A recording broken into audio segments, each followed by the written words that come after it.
ഇന്നത്തെ ദൈവവചനം വിശുദ്ധ മത്തായി എഴുതിയ സുവിശേഷം 15-ാം അധ്യായം 21 മുതൽ 28 വരെയുള്ള വാക്യങ്ങൾ.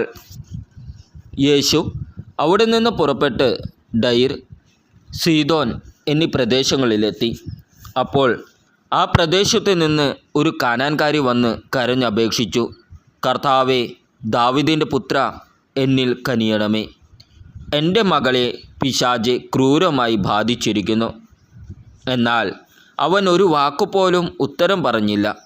ശിഷ്യന്മാർ അവനോട് അഭ്യർത്ഥിച്ചു, അവളെ പറഞ്ഞയച്ചാലും, അവൾ നമ്മുടെ പിന്നാലെ വന്ന് നിലവിളിക്കുന്നുവല്ലോ. യേശു മറുപടി പറഞ്ഞു, ഇസ്രായേൽ ഭവനത്തിലെ നഷ്ടപ്പെട്ട ആടുകളുടെ അടുത്തേക്ക് മാത്രമാണ് ഞാൻ അയക്കപ്പെട്ടിരിക്കുന്നത്. എന്നാൽ അവൾ അവനെ പ്രണമിച്ച്, കർത്താവേ, എന്നെ സഹായിക്കണമേ എന്ന് അപേക്ഷിച്ചു. യേശു പറഞ്ഞു, മക്കളുടെ അപ്പമെടുത്ത് നായ്ക്കൾക്ക് എറിഞ്ഞു കൊടുക്കുന്നത് ഉചിതമല്ല.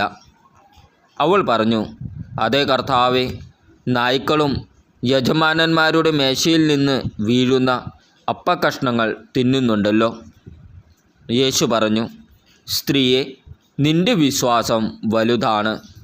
നീ ആഗ്രഹിക്കുന്നത് പോലെ നിനക്ക് ഭവിക്കട്ടെ. ആ സമയം മുതൽ അവളുടെ പുത്രി സൗഖ്യമുള്ളവളായി. നമ്മുടെ കർത്താവായ ഈശോ മിശിഹായ്ക്ക് സ്തുതി.